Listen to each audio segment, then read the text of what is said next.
जय हिंद दोस्तों, स्वागत है आपका हमारे YouTube channel railway success point में। दोस्तों, आज आपके लिए हम एक बहुत ही इंपॉर्टेंट और खास वीडियो लेकर आ चुके हैं। यह वीडियो उन सभी रेल कर्मचारियों के लिए इंपॉर्टेंट होने वाली है जो वर्तमान में लेवल 1, लेवल 2, लेवल 3 के कर्मचारी और एलडीसी के माध्यम से वह अन्य किसी पोस्ट पर प्रमोशन पाना चाहते हैं, जैसे station master, goods guard, train manager, CCTC या टीएनसी या संटिंग मास्टर, किसी भी पोस्ट पर वह पहुंचना चाहते हैं। तो और एलडीसी एग्जाम की प्रिपरेशन कर रहे हैं और उनको क्वेश्चन बैंक नहीं मिल रहा है, तो हमारे चैनल से जुड़े हम आपको सभी क्वेश्चन इसमें कराएंगे। तो एक वीडियो में हम टॉप 50 क्वेश्चन कराते हैं जो आपके किसी भी एग्जाम में देखने को मिल सकते हैं। ये क्वेश्चन मिक्स रहते हैं और सभी यानी कि टॉपिक से लिए गए क्वेश्चन है। आज हम इसका पार्ट नंबर 5 लेकर आए। इससे पहले हमने पार्ट 4 करा दिए हैं। यदि आपने वे चारों पार्ट नहीं देखे तो आप हमारी प्लेलिस्ट में जाए, जहाँ पर हमने एलडीसी क्वेश्चन बैंक की प्लेलिस्ट बना रखी है। आप उसमें जाए और क्वेश्चन को देखें, आपके लिए बहुत ही हेल्पफुल और शानदार रहने वाले हैं। यदि आप और अन्य किसी विभाग की परीक्षा की तैयारी कर रहे हैं, जैसे यदि ओपन से भी तैयारी कर रहे हैं और जीडीसी की भी तैयारी कर रहे हैं, तो आप हमारे चैनल से जुड़े। आपको बहुत चीज़ें हमारे चैनल पर मिलेगी। हमने जीडीसी के भी लिए क्वेश्चन पेपर सोल्व कराए हैं, आप उनको भी जरूर देखें। तो चलिए आज की वीडियो शुरू करते हैं। मैं रजत कुमार पॉइंट्समैन स्वागत करता हूँ आपका। देखिए, आज का पहला क्वेश्चन क्या है कि ए क्लास ओडीसी जी एक ही डिवीजन में चलाने के लिए किसकी परमिशन दी जाएगी। तो जो ए क्लास ओडीसी होते हैं, ए क्लास ओडीसी होते हैं, उनको चलाने के लिए एक ही डिवीजन में किसकी परमिशन होगी। तो ये होगी सीनियर डीसीओ। तो सीनियर डीसीओ इसका राइट आंसर रहेगा option number B. Question number 2 देखते हैं। देखिए, 2 में कहा है कि ए क्लास ओडीसी जो कि एक ही डिवीजन से दूसरे डिवीजन में जानी है, इसके द्वारा परमिशन दी जाएगी। ए क्लास ओडीसी को ही एक डिवीजन से दूसरे डिवीजन में चलाना है, तब इसकी परमिशन कौन देगा। तो ये देगा पीसीओएम। तो पीसीओएम इसका राइट आंसर रहेगा option number B. Question number 3 देखते हैं। 3 में कहा है कि बी क्लास ओडीसी की परमिशन किसके द्वारा दी जाएगी। तो जो बी क्लास ओडीसी होते हैं उनकी परमिशन कौन देता है। तो बी क्लास ओडीसी की परमिशन दी जाएगी डिप्टी चीफ इंजीनियर। तो डिप्टी चीफ इंजीनियर इसका राइट आंसर रहेगा। एसएलसी इसका राइट आंसर रहने वाला है। क्वेश्चन नंबर 4 देखते हैं। देखिए, 4 में कहा है कि सी क्लास ओडीसी की परमिशन किसके द्वारा दी जाएगी। तो जो सी क्लास ओडीसी होते हैं उनकी जो परमिशन है वो कौन देते हैं। तो सी क्लास ओडीसी की जो परमिशन देते हैं वो देते हैं आपके जीएम। तो सी क्लास ओडीसी की जो परमिशन दी जाएगी वो किसके द्वारा दी जाएगी, जीएम के द्वारा। तो जीएम इसका राइट आंसर रहेगा। बी क्लास ओडीसी, ए क्लास ओडीसी हमने दोनों करा दिए, तो आप इनको जरूर रिपीट करते रहे। क्वेश्चन नंबर 5 देखते हैं। देखिए, 5 में कहा कि ए क्लास ओडीसी के साथ एस्कॉर्ट के रूप में कौन चलते हैं। जो एस्कॉर्ट चलती है, जिनके ए क्लास ओडीसी होती है, उसके साथ में कौन अधिकारी जा सकते हैं, कौन एस्कॉर्ट में जा सकते हैं। तो इसका जो राइट आंसर रहेगा वो रहेगा पीडब्ल्यूआई। तो पीडब्ल्यूआई इसका राइट आंसर रहने वाला option number B. Question number 206 यानी कि 6 नंबर क्वेश्चन देखते हैं कि बी क्लास ओडीसी के साथ एस्कॉर्ट के रूप में कौन जाएगा। ए क्लास में कौन जाएगा, ए क्लास में पीडब्ल्यूआई। और बी क्लास में कौन जाएगा, तो बी क्लास में जाएगा ट्रेन मैनेजर और टीआई। तो ये और एसएससी सी एंड डब्ल्यू कौन जाएगा, एसएससी सी एंड डब्ल्यू। तो ये 3 अधिकारी, 3 कर्मचारी इसमें जाएंगे। तो इसका जो राइट आंसर रहेगा option number B. Option number B इसका राइट आंसर रहेगा। क्वेश्चन नंबर 207 देखते हैं। 207 में कहा है कि सी क्लास ओडीसी के साथ एस्कॉर्ट में कौन जाएगा। तो जो सी क्लास ओडीसी होती है उसमें कौन जाएगा। तो सी क्लास ओडीसी में जाएंगे गार्ड और टीआई, गार्ड, टीआई और टीएक्सआर, पीडब्ल्यूआई और आपके जो ये आईएलआई है, तो आईएलआई भी साथ में जाएंगे। तो इस तरीके से इसमें ये 4 कर्मचारी इसमें जाते हैं, इसके साथ में एस्कॉर्ट के रूप में सी क्लास ओडीसी के। क्वेश्चन नंबर 8 देखते हैं। 8 में कहा है कि ए क्लास ओडीसी की ब्रॉड गेज में स्पीड कितनी होती है। जो ए क्लास ओडीसी होती है उनकी ब्रॉड गेज में जो स्पीड होगी वह कितनी होगी। तो ब्रॉड गेज में जो स्पीड रहने वाली इनमें से कोई नहीं, न 40 रहेगी, न 70 रहेगी, न 60 रहेगी। क्वेश्चन नंबर 209 देखते हैं यानी कि 9 नंबर क्वेश्चन। ए क्लास ओडीसी की मीटर गेज में स्पीड कितनी होगी।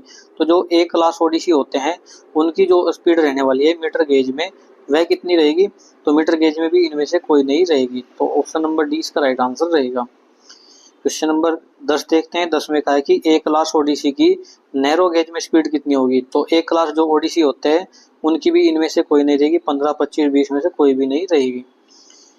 211 नंबर क्वेश्चन देखते हैं। देखिए क्वेश्चन नंबर 211 में कहा है कि बी क्लास ओडीसी में ब्रॉड गेज की स्पीड क्या होगी। तो अब ये क्वेश्चन सही बनता है कि बी क्लास ओडीसी में ब्रॉड गेज में स्पीड कितनी होगी। तो ब्रॉड गेज में जो स्पीड रहने वाली है वह रहेगी 40 kmph। कितनी रहेगी? 40 kmph। तो 40 kmph इसका राइट आंसर रहेगा। Next question, question number 12, B class ODC की मीटर गेज में स्पीड कितनी रहेगी। तो जो बी क्लास ओडीसी होते हैं उनकी मीटर गेज में जो स्पीड रहेगी वह कितनी रहेगी? 25 kmph। कितनी रहेगी? 25 kmph। क्वेश्चन नंबर 13 देखते हैं। देखिए 13 में कहा है कि बी क्लास ओडीसी की नैरो गेज में स्पीड कितनी होगी। तो जो बी क्लास ओडीसी होते हैं, बी क्लास ओडीसी होंगे, उनकी जो स्पीड रहेगी वो नैरो गेज में कितनी रहेगी। तो नैरो गेज में और मीटर गेज में कितनी रहेगी। तो ये रहेगी इनमें से कोई भी नहीं, न तो 25, न 12, न ही 20। क्वेश्चन नंबर 14 देखते हैं। 14 में कहा है कि सी क्लास ओडीसी की ब्रॉड गेज में स्पीड कितनी होगी। तो सी क्लास ओडीसी की ब्रॉड गेज में स्पीड कितनी रहने वाली है सी क्लास में। तो सी क्लास में रहेगी 25 kmph। तो 25 kmph इसका राइट आंसर रहेगा। क्वेश्चन नंबर 215 देखते हैं। 215 में कहा है कि बी क्लास ओडीसी की ब्रॉड गेज में स्पीड कितनी होगी। तो जो बी क्लास ओडीसी होते हैं उनकी ब्रॉड गेज में जो स्पीड रहने वाली है वह कितनी रहेगी? 15, 12, 8। तो इनमें से कोई भी नहीं रहेगी। क्वेश्चन नंबर 216 देखते हैं। 16 नंबर, सी क्लास ओडीसी की नैरो गेज में स्पीड कितनी होगी। तो जो सी क्लास ओडीसी होते हैं उनकी नैरो गेज में स्पीड कितनी रहेगी। तो ये रहने वाली है 15 kmph। तो 15 kmph इसका राइट आंसर रहेगा सी क्लास ओडीसी में नैरो गेज में। क्वेश्चन नंबर 17 देखते हैं। देखिए 17 में कहा कि ओडीसी का वैगन गाड़ी में लगे होने पर गाड़ी नंबर के साथ अंग्रेजी के कौन से अक्षर लगाए जाते हैं। तो अंग्रेजी का कौन सा अक्षर इसमें लगाया जाता है। तो इसमें लगाया जाता है एक्स। तो एक्स इसका राइट आंसर रहेगा option number C. Question number 218 देखते हैं। 18 नंबर क्वेश्चन यानी कि तो इसमें कहा कि ए क्लास ओडीसी कब चलाई जाती है। जो ए क्लास ओडीसी होते हैं उनको कब चलाया जा सकता है। तो ए क्लास ओडीसी को दिन और रात दोनों समय चलाया जा सकता है। दिन में भी और रात में भी इसको चलाया जा सकता है। क्वेश्चन नंबर 19 देखते हैं। इसमें कहा कि बी क्लास ओडीसी कब चलाई जाती है। जो बी क्लास ओडीसी होते हैं उनको कब चलाया जा सकता है। तो अभी हमने देखा है ए क्लास को तो दिन में भी और नाइट में भी। अब बताना है कि बी क्लास को कब चलाया जाता है। तो इसको भी दिन और नाइट यानी कि डे और नाइट में दोनों में चलाया जाता है। क्वेश्चन नंबर 20 देखते हैं। 20 में कहा है कि सी क्लास ओडीसी कब चलाई जाती है। तो जो सी क्लास ओडीसी होते हैं वह कब चलाई जाती है। तो ये चलाई जाती है केवल दिन में। पी क्लास कब चलाई जाती है। दिन और रात दोनों में। ए क्लास कब चलाई जाती है। तो ये भी दिन और रात दोनों में। और सी क्लास कब चलाई थी। केवल दिन दिन में। क्वेश्चन नंबर 221 देखते हैं। 221 में कहा है कि ए क्लास ओडीसी की ब्रॉड गेज में फेसिंग कांटों पर स्पीड क्या होगी। तो न तो 40 होगी, न 75 होगी, न 15 होगी। तो इनमें से कोई भी नहीं इसका राइट आंसर रहेगा। क्वेश्चन नंबर 22 देखते हैं। 22 में कहा है कि बी क्लास ओडीसी की ब्रॉड गेज में टर्न आउट पर स्पीड क्या होगी। तो जो बी क्लास ओडीसी होते हैं इनकी जो स्पीड रहेगी ब्रॉड गेज में टर्न आउट पर कितनी रहेगी। तो ये रहने वाली है 8 kmph। कितनी रहेगी? 8 kmph। तो 8 इसका राइट आंसर रहेगा। क्वेश्चन नंबर 23 देखते हैं। 23 में कहा है कि आइसोलेशन का क्या अर्थ होता है। तो आइसोलेशन का क्या अर्थ होता है। कांटों को सिग्नल से अलग करना, एक लाइन को दूसरी लाइन से अलग करना, कांटों को और तालों को अलग करना। इनमें से कोई नहीं। तो ये है एक लाइन को दूसरी लाइन से अलग करना। तो ये इसका राइट आंसर रहेगा option number B. Question number 24 देखते हैं। देखिए 24 में कहा है कि आइसोलेशन के कुल कितने साधन होते हैं। तो जो आइसोलेशन होते हैं इसके कुल कितने साधन होते हैं। तो इसके कुल 6 साधन होते हैं। कितने होते हैं? 6 साधन इसके होते हैं। सॉरी 8 साधन होते हैं। कितने होते हैं? 8 साधन। क्वेश्चन नंबर 225 देखते हैं। 225 में कहा कि सैंड डंप किसके साधन होते हैं। तो सैंड डंप किसका साधन होता है। ये आइसोलेशन का ही एक साधन होता है। किसका होता है? आइसोलेशन का। क्वेश्चन नंबर 26 देखते हैं। देखिए 26 में कहा है कि स्कॉच ब्लॉक किसका साधन है। जो स्कॉच ब्लॉक होता है ये भी किसका साधन होता है। ये भी आइसोलेशन का ही साधन होता है। तो आइसोलेशन एक लाइन से दूसरी लाइन को अलग करते हैं।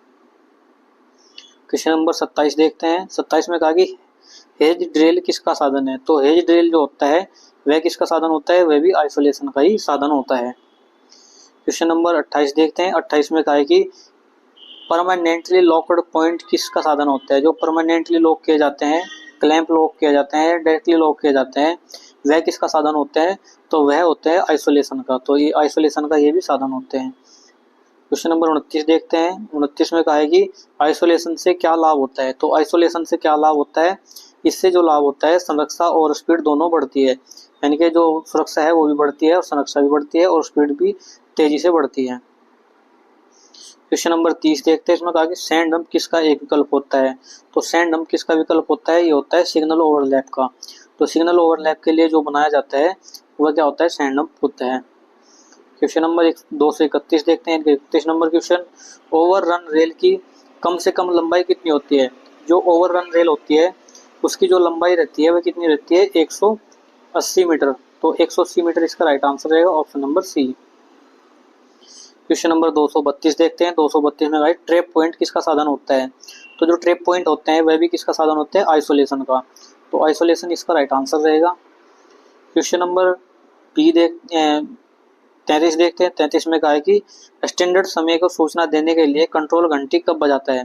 तो जो स्टैंडर्ड समय होता है या मानक समय होता है उसको सूचना देने के लिए कंट्रोल घंटी बजाता है। तो ये बजाता है इनमें से किसी समय पर नहीं, 15 पर नहीं, 15:50 पर नहीं, 15:50, ठीक है, इनमें से कोई भी नहीं, इसका राइट आंसर रहेगा। क्वेश्चन नंबर 34 देखते हैं। इसमें कहा कि स्टेशन पर आग बुझाने के लिए उपलब्ध 6 बाल्टियों में से पानी से भरी कितनी होती है। तो ये इस तरह के क्वेश्चन भी बहुत ज़्यादा पूछे जाते हैं। तो 4 बाल्टी उनमें से पानी की भरी होती है। टोटल कितनी बाल्टी होती है, 6 बाल्टी। 4 किसकी होती है, वाटर की, और 2 किसकी होती है, ये होती है रेते की और सैंड की, ठीक है। तो इसका जो राइट आंसर रहेगा option number C. Question number 35 देखते हैं। देखिए 35 में कहा कि आग बुझाने के लिए स्टेशन पर फायर ड्रिल कब की जाती है। जो मॉक ड्रिल होती है वो कब की जाती है, 1 महीने में 1 बार दिन और 3 महीने में 1 महीने में 1 बार दिन में और 3 महीने में 1 बार रात में। 1 महीने में 2 बार दिन में और 3 महीने में 1 बार रात में। तो जो इसका जो राइट आंसर रहेगा, 1 महीने में 1 बार दिन में और 3 महीने में 1 बार रात में ये की जाती है। तो इसका जो राइट आंसर रहेगा option number A. Question number 36 देखते हैं। 36 में कहा है कि आग लगने पर दूसरे स्टेशन को सूचना देने के लिए चिल्लाएंगे। तो जब आग लगी होती है तो दूसरे स्टेशन यानी कि दूसरों को सूचना देने के लिए चिल्लाना होगा। तो ये किस तरह की आग, तो क्या कहना होगा, आग आग। ये इसका राइट आंसर रहेगा option number A. Question number 39 देखते हैं। 39 में कहा कि स्टेशनों पर समय सारणी का प्रदर्शन रेलवे अधिनियम की किस धारा के अंतर्गत आता है। जो समय सारणी होती है, जो गाड़ियों का समय लिखा होता है, किस धारा के अंतर्गत आता है, तो वह आता है धारा 49 के अंतर्गत। तो धारा कौन सी होती है, ये धारा होती है 49। तो इसका जो राइट आंसर रहेगा option number C. Question number 241 देखते हैं। 241 में कहा है कि अब सवारी गाड़ी को चलाने के लिए स्टेशन मास्टर द्वारा कितनी घंटी बजाकर गार्ड को सूचना दी जाती है। जो अब सवारी गाड़ी होती है अब लाइन की, उनको चलाने के लिए स्टेशन मास्टर द्वारा कितनी घंटी बजाकर गार्ड को सूचना दी जाती है। तो ये कितनी घंटी बजाकर दी जाती है, ये दी जाती है 3 घंटी बजाकर। तो 3 घंटी इसका राइट आंसर रहेगा option number B. Question number 42 देखते हैं। 42 में कहा है कि डाउन सवारी गाड़ी को चलाने के लिए स्टेशन मास्टर द्वारा कितनी घंटी बजाई जाती है। तो ये बजाई जाती है 2 घंटी। तो इसमें कितनी घंटी बजाई जाती है, 2 घंटी। 2 इसका राइट आंसर रहेगा। क्वेश्चन नंबर 43 देखते हैं। इसमें कहा कि मालगाड़ी के ब्रेक वाहन में गार्ड के अलावा अधिकतम कितने व्यक्ति बैठ सकते हैं। जो गुड्स गाड़ी होती है यानी कि गुड्स ब्रेक होती है उसमें गार्ड के अलावा कितने व्यक्ति बैठ सकते हैं, तो 5 व्यक्ति उसमें बैठ सकते हैं। क्वेश्चन नंबर 244 देखते हैं। इसमें कहा कि सवारी गाड़ी के ब्रेक वाहन में गार्ड के अलावा कितने व्यक्ति बैठ सकते हैं। तो सवारी गाड़ी में कितने व्यक्ति बैठ सकते हैं, तो ये बैठ सकते हैं 3 व्यक्ति। तो 3 इसका राइट आंसर रहेगा। क्वेश्चन नंबर 45 देखते हैं। इसमें कहा कि आश्वासन रजिस्टर कितनी प्रतियों में बनाया जाता है। जो इंश्योरेंस रजिस्टर होता है ये कितनी प्रतियों में बनाया जाता है, ये बनाया जाता है 2 प्रतियों में। 2 इसका राइट आंसर रहेगा। क्वेश्चन नंबर 46 देखते हैं। 46 में कहा कि आश्वासन रजिस्टर में कितने भाग होते हैं। तो इसमें टोटल कितने भाग होते हैं, इसमें 3 भाग होते हैं। क्वेश्चन नंबर 47 देखते हैं। 47 में कहा है कि आश्वासन रजिस्टर में कितने कितने दिन की अनुपस्थिति के बाद पुनः आश्वासन लेना अनिवार्य होता है। तो कितने दिन की अनुपस्थिति के बाद, कितने दिन छुट्टी रहने के बाद या एब्सेंट होने के बाद, तो ये 15 दिन यानी कि ड्यूटी अनुपस्थित होने के बाद इसमें एश्योरेंस रजिस्टर में सिग्नेचर करने होते हैं। क्वेश्चन नंबर 48 देखते हैं। प्लेटफॉर्म पर पार्सल सामान तथा खोमचा वालों की रेडियो प्लेटफॉर्म के किनारे से कितनी दूरी पर रखनी चाहिए। तो ये कितनी दूरी पर रखनी चाहिए, ये रखनी चाहिए 3 मीटर की दूरी पर। तो 3 मीटर इसका राइट आंसर रहेगा। क्वेश्चन नंबर 49 देखते हैं। 49 में कहा है कि मालगाड़ी के कितने समय तक स्टेशन पर रुकने पर गाड़ी चेक करेगा। तो कितने मिनट तक रुकने के बाद, जब 30 मिनट हो जाती है तो गाड़ी को चेक करना होता है। क्वेश्चन नंबर 50 देखते हैं। देखिए 50 जो कि इस वीडियो का लास्ट क्वेश्चन रहने वाला है। 3 माह से कम अनुपस्थित रहने पर लोको पायलट को कितने ट्रिप की लर्निंग रोड दी जाएगी। तो कितनी दी जाएगी, कितनी एलआर दी जाएगी। तो इसका जो राइट आंसर रहेगा, कोई ट्रिप नहीं दी जाएगी। तो इस प्रकार हमने आज टॉप 50 क्वेश्चन इसमें देखे हैं और बहुत ही अच्छे और शानदार क्वेश्चन है। यदि आप सीसीटीसी गार्ड या स्टेशन मास्टर किसी भी विभागीय परीक्षा की तैयारी कर रहे हैं तो आपके लिए बहुत ही अच्छे और शानदार रहने वाले हैं। इससे पहले हमने 4 पार्ट इसके अपलोड करे, यदि आपने वह नहीं देखे तो उनको भी आप जरूर देखें और आपके लिए बहुत ही हेल्पफुल साबित रहेंगे। तो चलिए दोस्तों, मिलते हैं नेक्स्ट वीडियो में। धन्यवाद।